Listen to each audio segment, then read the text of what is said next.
Je suis Cécilia Creuset et je suis une des cofondatrices de May, qui est un service de santé digitale qui s'adresse aux parents et aux futurs parents. J'ai lancé May il y a 5 ans avec 2 associés et avant ça, j'avais passé une petite dizaine d'années dans l'entrepreneuriat social sur un sujet qui est l'inclusion numérique, donc comment aider les personnes en précarité à la fois à accéder et à savoir mobiliser le numérique dans le cadre de leur insertion sociale et professionnelle. Donc en gros, un fil rouge qui est plutôt autour de comment est-ce que, autour de l'impact en réalité. On a lancé May avec Antoine et Adrien en partant d'un constat assez simple, qui est le suivant. Les périodes grossesse, postpartum, premières années de vie des enfants, c'est des périodes qui sont assez particulières. C'est une période qui correspond à un grand enjeu de santé publique parce que beaucoup de choses se mettent en place au cours de ces périodes-là.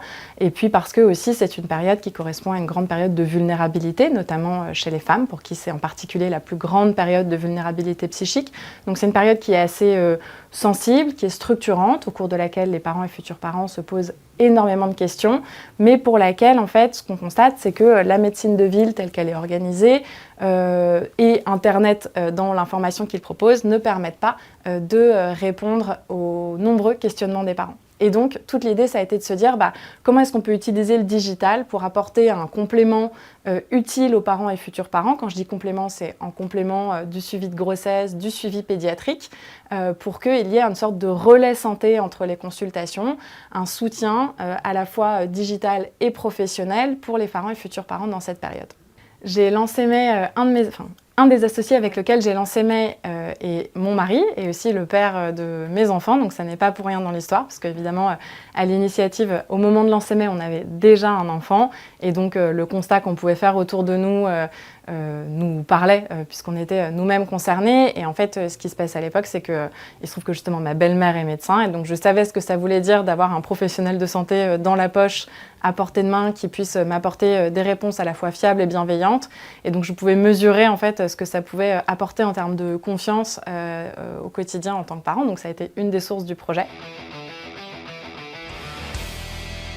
Travailler avec son mari au quotidien, c'est, je pense, pour le projet une chance à différents égards, notamment parce que trouver un binôme qui soit avec qui ça fonctionne bien, c'est pas si simple, et on voit beaucoup d'aventures entrepreneuriales dans lesquelles ça peut être un des défis. Et c'est vrai que quand on se connaît déjà bien par ailleurs, il y a des choses qui se mettent en place probablement beaucoup plus facilement, une communication qui est facilitée, une célérité aussi de compréhension qui, je pense, a été assez bénéfique au projet. Et puis, autre chose aussi qui est important, c'est que on est tous les deux engagés, et donc je pense qu'on vient pas... Je dis ça parce que je pense que quand on est le conjoint d'un entrepreneur, c'est pas toujours simple, parce que la vie d'un entrepreneur, c'est très chargé, on travaille beaucoup et c'est pas forcément simple pour la personne qui est en face. Et donc le fait là de pouvoir avoir quelqu'un qui comprend ça, qui le vit aussi, c'est, je pense, très soutenant. Après, le côté plus difficile, c'est qu'il faut malgré tout réussir parfois à arrêter de travailler justement, et à faire avoir aussi à pas tout le temps embarquer le pro à la maison. Je n'y arrive pas encore très bien, mais en tout cas, ouais, c'est plutôt ça, je pense, la difficulté. Alors May, c'est une équipe de 80 sages-femmes, médecins, infirmières puéricultrices qui accompagnent les parents et futurs parents au travers d'une application mobile. Donc ça se traduit de la façon suivante. Sur cette application, les parents ont accès à plusieurs choses. Déjà, ils ont accès à du contenu santé qui est validé, qui est fait par des professionnels de santé, et qui a aussi pour spécificité d'être poussé de façon personnalisée. Parce que sur nos sujets, c'est pas tant l'existence de l'information qui est plutôt très abondante, mais c'est vraiment avoir une info fiable et au bon moment. Donc ça, c'est un des premiers sujets. Deuxième chose auquel les parents ont accès sur notre application sont des outils de suivi de santé. Donc ça commence au cycle menstruel féminin, au moment où on a envie d'avoir un enfant, on commence à vouloir suivre quelles sont les périodes les plus propices, par exemple. Et ça va aller jusqu'à des outils autour de la croissance de l'enfant, du suivi du sommeil, etc. Et troisième chose, les parents ont, et je dirais que c'est surtout pour ça qu'ils utilisent May, accès à une messagerie qui leur permet de poser toutes leurs questions tous les jours de 8h à 22h à notre équipe de soins sur tout ce qui peut les interroger, et on répond en moyenne en 10 minutes. Au travers de ce que je viens de présenter, on couvre des sujets à la fois de santé physique et de santé mentale, et aussi à la fois des sujets de santé de la femme et de santé de l'enfant. Donc c'est extrêmement large. Les parents vont utiliser May autant parce qu'il y a un symptôme de début de grossesse qui inquiète, que parce qu'on a, après l'accouchement, un moment où on se sent plus très bien psychologiquement et où on se sent même parfois très triste. Il faut savoir que la dépression du postpartum est un gros sujet dans l'absolu dans notre société, et aussi chez May, une femme sur 6 est concernée par cette question, et ça peut aller après jusqu'à des questionnements autour d'un enfant qui a une bronchiolite ou qui ne veut plus aller à l'école en maternelle. Donc voilà, on couvre des sujets qui sont extrêmement vastes et qui représentent en fait tous les enjeux autour de la périnatalité. Mais c'est accessible en partie gratuitement. Il y a des conseils quotidiens, il y a tout un tas de contenus, des outils qui sont accessibles gratuitement. Et ensuite, ça fonctionne par abonnement, où il y a plusieurs formules, mais grosso modo jusqu'à 14 € par mois pour accéder à la messagerie avec l'équipe de soins en illimité. Récemment, la décision dont je suis la plus fière, c'est celle d'avoir décidé de lancer May à l'étranger. On a ouvert il y a quelques semaines en Espagne et en Angleterre. Or, c'était une décision qui n'était pas forcément évidente, je dirais, parce que la santé, c'est un marché qui est quand même très localisé, les réglementations ne sont pas les mêmes, la culture est différente, l'organisation du système de soins est différente, les recommandations médicales même sont différentes, et donc ouvrir à l'étranger, c'est pas juste déployer l'application sur un store, c'est un peu plus que ça. Et donc il y avait quand même pour nous la question de se dire, est-ce que on continue à continuer sur le marché français en allant plus loin, etc. Ou est-ce qu'on déploie aussi ce projet à l'étranger? C'est le choix qu'on a fait, et j'en suis très fière parce que du coup c'était pas forcément simple, qu'on a réussi à le faire en 6 mois et que aujourd'hui déjà, quelques semaines plus tard, on a plusieurs milliers d'utilisateurs dans chacun de ces pays. Donc c'est une décision qui n'a pas été simple mais qu'on ne regrette pas aujourd'hui. Un grand défi, c'est May au global, et notamment la façon dont on a pensé May, parce que c'est un service de santé à travers une application mobile, et rien que quand je dis ça, je dirais que il y a un côté un peu prendre les sujets face nord. Une application mobile, déjà, c'est pas très simple comme projet, parce que faire télécharger une application, c'est toujours un peu plus compliqué que faire aller visiter un site web, etc.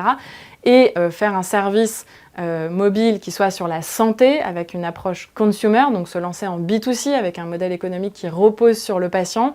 Là aussi, c'était un sacré défi, et ça l'est toujours. C'est dans un pays comme la France notamment, se dire que la santé qui est perçue comme gratuite va être un service qui va être pour lequel les gens vont s'abonner, payer, c'était un vrai défi. Mais je crois qu'on a bien fait malgré tout de le faire comme ça, parce que à plusieurs titres. Déjà parce que quand on se dit que c'est l'utilisateur final qui va payer la solution, et nous on a choisi de faire ça dès le premier jour, c'est-à-dire qu'on a été live, notre produit, quand j'y repense à l'époque, il était pas très joli, mais il était ce qu'il était. Il y avait quand même déjà cette messagerie avec les professionnels de santé, etc. Mais dès qu'on l'a lancé, on l'a rendu payant, et mine de rien, ça nous a beaucoup appris, et très vite, parce qu'on a la sanction des gens qui trouvent ça assez bien pour payer ou pas. Et donc ça nous a permis de faire évoluer le service très rapidement, de s'adapter aux besoins et de comprendre très finement quels étaient les besoins des patientes, des utilisatrices. Et ça nous a permis, je pense, ça nous a rendu plus intelligents dans le service qu'on proposait. Donc ça, c'est une première chose. Et puis l'autre chose, c'est que ça nous a permis de développer quelque chose qui est très différenciant pour nous aujourd'hui, c'est-à-dire qu'on est à la frontière entre on est un service de santé médicale. Enfin, chez May, ce sont des professionnels de santé. Toute la journée, on parle de projets de soins, de protocoles médicaux, on a un comité scientifique, etc. Donc il y a un ADN médical très fort. Et en même temps, on a aussi cette jambe plus consumer, où on a aussi été du coup obligé de se développer sur comment acquérir des utilisateurs, avoir une approche marketing qui cible du coup les utilisateurs finaux, et avoir du coup aussi, je pense, cette façon de proposer le projet qui fait qu'aujourd'hui, on est vraiment considéré comme un partenaire santé digital de nos utilisateurs. Il y a une vraie adhésion. On a 40% de nos utilisateurs mensuels qui sont des utilisateurs quotidiens. Mais c'est vraiment une app du quotidien pour les 100 000 utilisateurs actifs aujourd'hui de l'application. Et ça, c'est, je crois, parce qu'on a osé relever ce défi, qu'on a pu développer cette expertise-là qui est en fait assez rare aujourd'hui sur le marché de la santé. Pourquoi est-ce qu'on a choisi de monétiser dès le départ? Parce qu'en tant qu'entrepreneur, on a quand même la conviction que c'était le meilleur guide finalement pour développer le meilleur service, et je continue de croire ça. Pour autant, c'est vrai que nombreux étaient ceux au départ qui nous disaient qu'il fallait que ce service soit gratuit pour pouvoir, parce que justement c'était parce que ça n'existe pas finalement. Ce qu'on a créé chez May, ce partenaire santé digital des familles, c'est que ça reste, on est les seuls aujourd'hui à faire ça. Et quand on est les seuls à faire quelque chose, souvent le conseil qu'on peut recevoir, c'est pour évangéliser, il faut que ce service soit d'abord accessible gratuitement, et puis vous trouverez un modèle économique plus tard. Mais on avait envie de se confronter peut-être plus vite que ça au fait que ce service soit réellement utile pour nos utilisateurs. Après, dans notre environnement, la santé, le fait d'être payant, ça pose question, parce qu'évidemment, chez May, on est une entreprise à mission, on a à cœur de toucher très largement tous les parents en France, et d'être un service qui est accessible, et on ne veut surtout pas contribuer à une santé à deux vitesses, c'est un des enjeux pour nous. Et donc, en parallèle de ça, il faut aussi trouver des acteurs, des tiers qui vont venir payer ce service pour des publics pour qui le prix serait un frein. Ce qui est particulier, ou ce qui est peut-être plus difficile dans l'environnement de la santé, c'est qu'effectivement, il y a une perception que la santé est gratuite, ce qui est, je précise, pas du tout le cas. La santé a évidemment un coût, c'est juste qu'on a la chance d'être dans un pays dans lequel la santé est prise en charge, et c'est une chance fabuleuse. Ça me permet de faire une parenthèse sur le fait qu'il faut justement qu'on préserve ce système de santé, et une des vocations de May, c'est de nous aider, c'est de contribuer à préserver le système de santé. Parmi les missions de May, on en a 3, soutenir la santé mentale des parents, favoriser la bonne santé des enfants, et le troisième, c'est contribuer à désengorger le système de santé. Grâce à l'activité de May, en 2024, l'année dernière, on a évité 45 000 consultations en ville ou à l'hôpital. Ça représente 3,9 millions d'euros de coûts qui ont été évités à l'assurance maladie. Et le fait d'aider les parents et futurs parents à mieux solliciter le système de santé et à éviter certaines consultations dites inutiles, même si elles ne le sont jamais totalement, c'est aussi préserver notre système de santé. Ceci étant dit, c'est du coup difficile d'avoir des business models dans la santé, parce qu'effectivement, il y a cette perception de gratuité. Ça l'est encore plus dans la prévention, parce qu'aujourd'hui, il n'y a pas vraiment de modèle de prise en charge autour des services préventifs. En France, on est quand même un petit peu en retard sur ces sujets. Et donc, ça demande de la créativité, parfois des longs parcours du combattant, et malheureusement aussi il y a beaucoup de solutions qui seraient très intéressantes mais qui meurent justement faute de trouver un modèle économique qui fonctionne.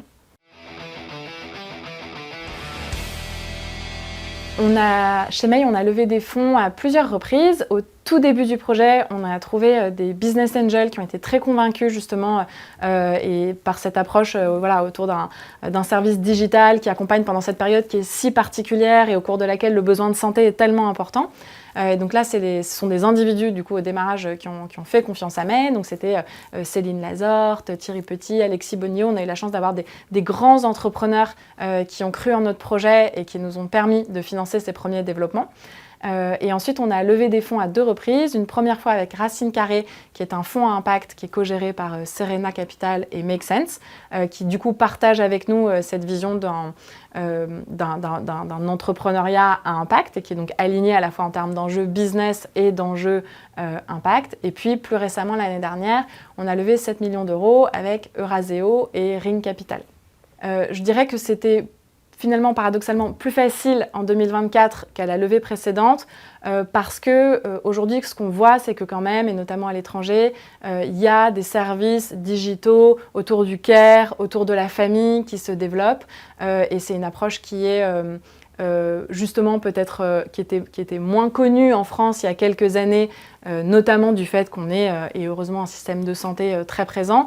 Mais je crois que les investisseurs voient ça se développer de plus en plus, notamment aux États-Unis, dans les pays anglo-saxons, et donc sont peut-être plus convaincus par une approche comme ça en France aujourd'hui. La rencontre qui a été déterminante au début du projet, au tout début du projet May, avant même que May n'existe, ça a été les premiers professionnels de santé de l'équipe, et notamment Emmanuelle, notre infirmière référente, on a notre Emmanuelle qui est la pédiatre référente, il y a des sages-femmes qui ont rejoint l'aventure ensuite. Et en fait, ça a été très déterminant parce que donc, je suis moi-même pas soignante, mes associés non plus. Or, May, c'est un service de santé, on est vraiment on est une nouvelle offre de soins quelque part. Et donc, ça a été très important de rencontrer ces personnes-là qui ont véritablement construit tout le projet de soins de May, qui est vraiment ce qu'aujourd'hui on exécute finalement au quotidien. On a eu la chance de faire les bonnes rencontres tout de suite, un peu par hasard d'ailleurs, mais je crois que ça se fait souvent comme ça aussi, c'est un peu le fruit de certaines rencontres qui permet ensuite de développer des beaux projets. Donc c'est des personnes qui sont toujours là aujourd'hui, elles étaient là à l'époque même, je les remercie beaucoup de nous avoir fait confiance quand on n'avait absolument rien et juste une idée et envie de construire ça avec des gens qui savent. Et elles nous ont fait confiance à l'époque, elles sont toujours là aujourd'hui. Et je crois que c'est aussi parce qu'on a fait les choses de cette manière qu'on a mis finalement les professionnels de santé vraiment au cœur du projet de May, qui sont très décisionnaires sur toute la partie médicale. C'est aussi ça qui a forgé notre crédibilité dans le temps, qui fait qu'aujourd'hui, il y a plus de 5000 professionnels de santé libéraux en France qui recommandent May à leurs patients, parce qu'ils savent que c'est un service qui est fait par des professionnels de santé, qui est qualitatif. Donc voilà, c'est un cercle vertueux, mais au démarrage de tout ça, il y a vraiment cette rencontre avec ces deux Emmanuel notamment.